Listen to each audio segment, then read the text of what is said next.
Okay mga kababayan 'no, itong bibigyan natin ng reaction, itong mga gamit na mga Tsino, itong mga gamit ng mga Tsino pala, gamit din ng mga bansang itong bansa ng Venezuela. Ito yung mga ginamit ng presidente ng Venezuela 'no, si Marudo, na itong si Marudo, isang makulit na presidente ng Venezuela 'yan.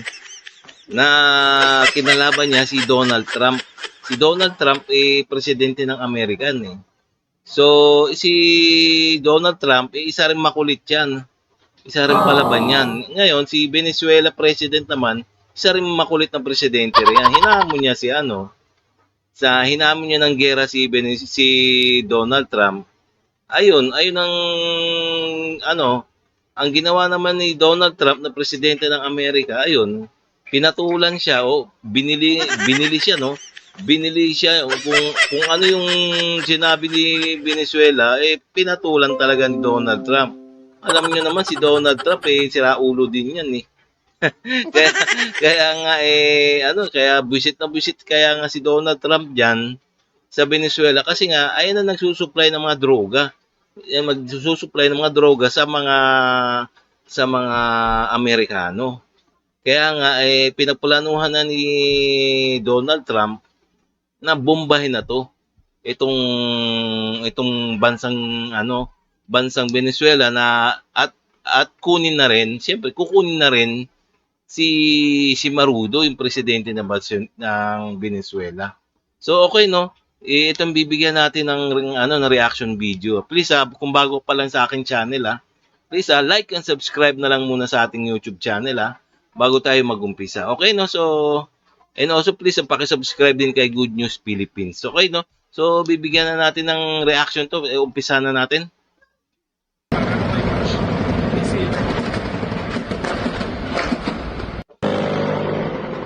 Atacando España, no se ve bien porque es de noche, pero algo así se ve y lo que pasa es que no está acabando.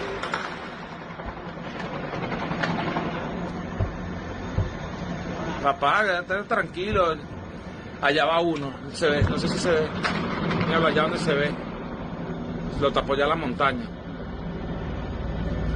Están atacando, eso creo que es la vaina de Delcy, la casa de Delcy Rodríguez, si no me equivoco. Allá están los helicópteros. ¿Lo ves?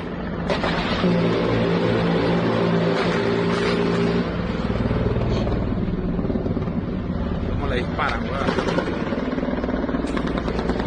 Venga por aquí. Mira cómo disparan, cómo disparan. Y sí.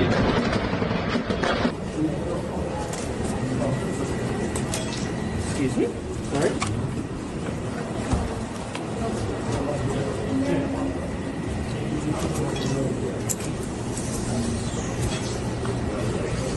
Ito yung mga pangyayari ngayon ito yung nakarang araw Ito yung pangyayari ngayon sa Venezuela.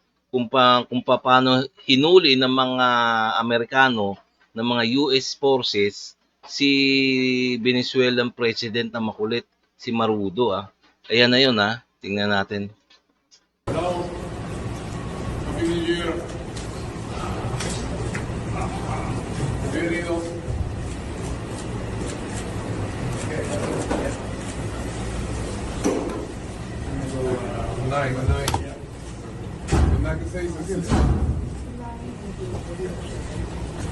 Kung makikita niyo ayan si presidente ng yung presidente ng Venezuela, si Marudo, na isang makulit na presidente Isang masamang presidente 'to kasi nagsusupply nga siya ng mga drugs sa buong mundo. Sa buong mundo, hindi lang sa Amerika, kundi sa buong mundo. Kaya nga pinagplanuhan na ni Donald Trump na hulihin. Pero makulit nga, hinamon pa nga ni Marudo, yung presidente ng Venezuela, si Donald Trump, na gera kung gera daw. Ayun, pinatulan nga. Pinatulan talaga ni Donald Trump. Binomba ng binomba yung bansa niya. Walang nagawa yung mga military forces ni Marudo ng Venezuelan army. Walang nagawa Tingnan nyo naman. Kaya yun, hinuli na, tingnan nyo naman, di ba? Nakaposas, tapos nakapaligid sa kanya yung mga US forces. Ayan, sa sobrang kulit nyo, nagyayabang kayo kay Donald Trump. Ayan ang inaabot nyo kay Donald Trump.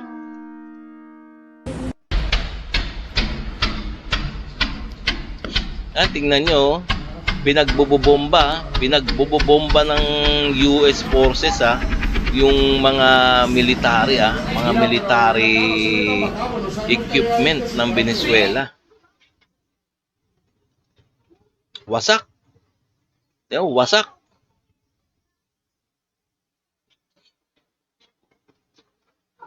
Wasak, oh. Tingnan nyo, wasak. Mga military hardware ng Venezuela. Claro, que solo imagínate que le hubiera caído una vaina. Siya nga pala, ang ginagamit ng Venezuela pala na mga war equipment o mga military hardware ay galing sa China. Tingnan nyo naman galing China, pero kaya pala mahihinang klase itong mga Venezuelan army, yung mga military hardware nila laban dun sa mga military hardware ng Amerika. Tingnan naman yung air defense ayun ang sinasabi sa balita. Yung air defense ng Venezuela ay galing sa Russia. So hindi umubra sa helicopter lang ng Amerika, winasak lang Biro man na ganyang kalakas ang mga sandata ng Amerika. Helicopter pa lang yun winasak ang air defense. Yung air defense na yung galing sa Russia. Mainang klase rin pala, no? Tsaka isa pa, yung mga iba pang air defense niya ng Venezuela ay galing din sa China. So talaga made in China. Tsaka talagang mahihinang klase talaga itong mga magawa ng Russia, no? Tsaka China. So kaya nga itong Venezuela talagang kakampihan ng Russia at ng China. So kasi diyan lahat galing Lahat galing ng military hardware ng Venezuela. Pero mainang klase, wasak.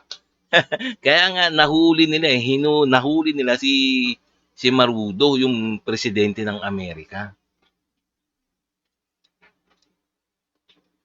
La estructura porque le dio coñazo a la estructura importante. Sí.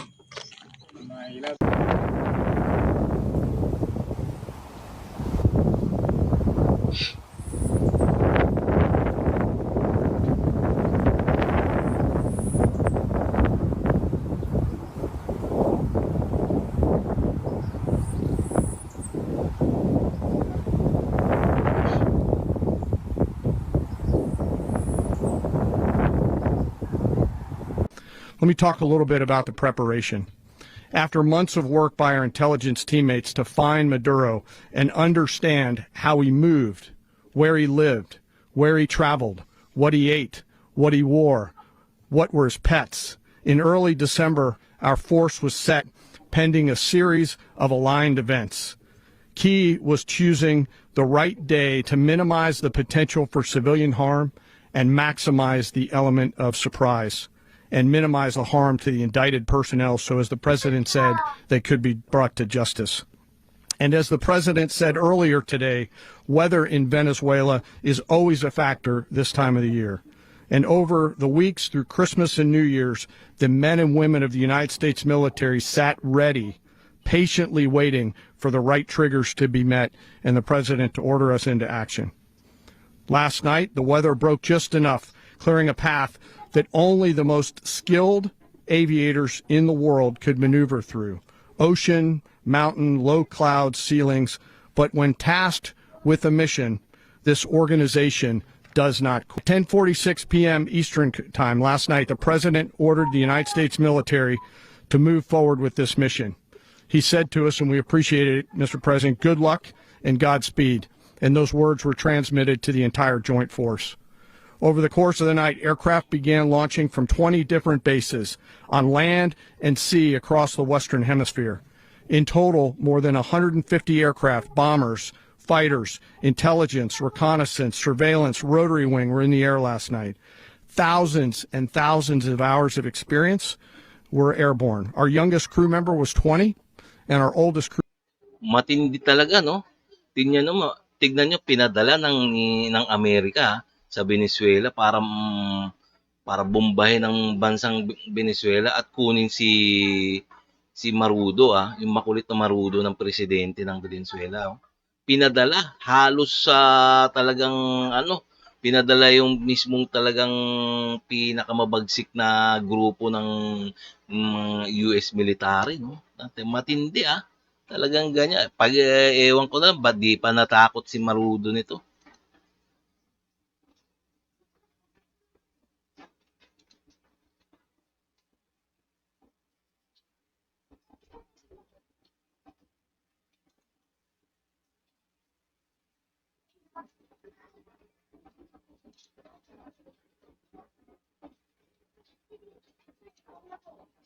crew member was 49, and there's simply no match for American military might. As the night began, the helicopters took off with the extraction force, which included law enforcement officers, and began their flight into Venezuela at 100 feet Matindi. above the water. As they approached Venezuelan shores, the United States began layering different effects. Kung iintindihin yung sinabi ni yung nagsasalita na yan, no? Yung pinakamataas sa military ng Amerika. Sa likod, diyan sa mismong sa harap ni Donald Trump, talagang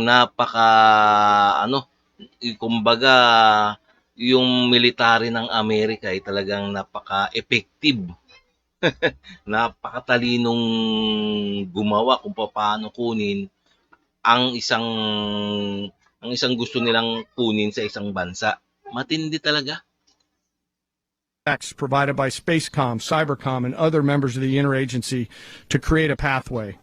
Overhead, those forces were protected by aircraft from the United States Marines, the United States Navy, the United States Air Force, and the Air National Guard.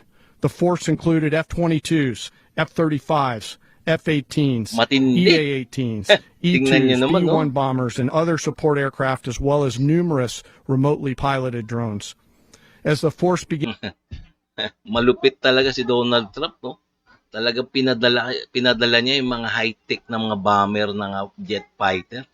Parang talagang makuha niya si Venezuelan president na makulit, si Marudo. Tinano, isang araw lang kuha na eh. Ganyang kalupit si Donald Trump ang Amerika, no? Kaya ewan ko na lang si China, di pa kayo natakot dyan. Baka si Xi Jinping ganyan din gagawin ni Donald Trump. Kukunin mismo dun sa bansa nila. began to approach Caracas, the Joint Air Component began dismantling and disabling the air defense systems in Venezuela, employing weapons to ensure the safe passage of the helicopters into the target area. The goal of our air component was, and always will be to protect the helicopters and the ground force and get them to the target and get them home. As the force crossed the last point of high terrain where they'd been hiding in the clutter, we assessed that we had maintained totally the element of surprise. As the helicopter force ingressed towards the objective at low level, we arrived at Maduro's compound at 1:01 a.m. Eastern Standard Time, or 2:01 a.m. Caracas local time, and the apprehension force descended into Maduro's compound and moved with speed, precision, and discipline towards their objective and isolated the area to ensure the safety and security of the ground force while apprehending the indicted person. On arrival into the target area, the helicopters came under fire, and they replied with that fire with overwhelming force in self-defense. One of our aircraft was hit but remained flyable, and as the president said earlier today, all of our aircraft came home, and that aircraft remained flyable during the rest of the mission. As the operation unfolded at the compound, our air and ground intelligence teams provided real-time updates to the ground force, ensuring those forces could safely navigate the complex environment without unnecessary risk. The force remained protected by overhead tactical aviation. Maduro and his wife, both indicted, gave up and were taken into custody by the Department of Justice, assisted by our incredible U.S. military with professionalism and precision. with no loss of U.S. life. After securing the indicted persons, the force began to prep for departure. Helicopters were called in to exfiltrate the extraction force, while fighter aircraft and remotely piloted aircraft provided overhead coverage and suppressive fire. There were multiple self-defense engagements as the force began to withdraw out of Venezuela. The force successfully exfiltrated and returned to their afloat launch bases, and the force was over the water at 3:29 a.m. Eastern Standard Time with indicted persons on board. And both Maduro and his wife were embarked aboard the USS Iwo Jima. In closing, what we've witnessed today is a powerful demonstration of America's joint force. We think, we develop, we train, we rehearse, we debrief, we rehearse again and again, not to get it right, but to ensure that we cannot get it wrong. Our jobs are to integrate combat power so when the order comes, we can deliver overwhelming force at the time and the place of our choosing against any foe anywhere in the world. I am immensely proud today of our joint force and filled with gratitude to represent them here today. There is simply no mission too difficult for these incredible professionals and the families that stand by them and support them. As we stand here this morning, our forces remain in the region at a high state of readiness, prepared to project power, defend themselves, and our interests in the region. This operation is a testament to the dedication and unwavering commitment to justice and our resolve to hold accountable those who threaten peace and stability. In closing, I want to express my heartfelt gratitude to the brave men and women who executed this mission. Their courage and tireless commitment to our nation are what makes us strong. Thank you, Mr. Secretary, and thank you, Mr. President. Okay, no? So, nakita natin, no, kung gaano kalakas ang Amerika pagdating sa mga ganyan mga tungkol sa mga gera, no? Talagang kinuha nila ang presidente ng Venezuela, no? Na walang nalalagas na buhay ng mga Amerikano. Kahit tsaka walang binatbat, no? Walang binatbat yung mga air defense ng Venezuela na galing sa Russia at tsaka galing sa China. Kaya lagot. Kaya kinakabahan na sigurado ang mga China nito tsaka Russia, no? So talagang winasak lang na isang helicopter lang mga air defense nila. Kaya patay ka ngayon si Jinping, baka ikaw nang sumunod. Sana nga no, siya nang sumunod na kukunin ni Donald Trump. Ay nako, sana nga. Okay no, so hanggang dito na lang tayo no. So bago tayo magtapos wag niyo muna kalimutan mag-like and subscribe na lang muna sa ating YouTube channel sa ganun ma-update pa kayo sa mga iba pa kong mga video na i-upload pa sa next day. Okay no, so maraming salamat.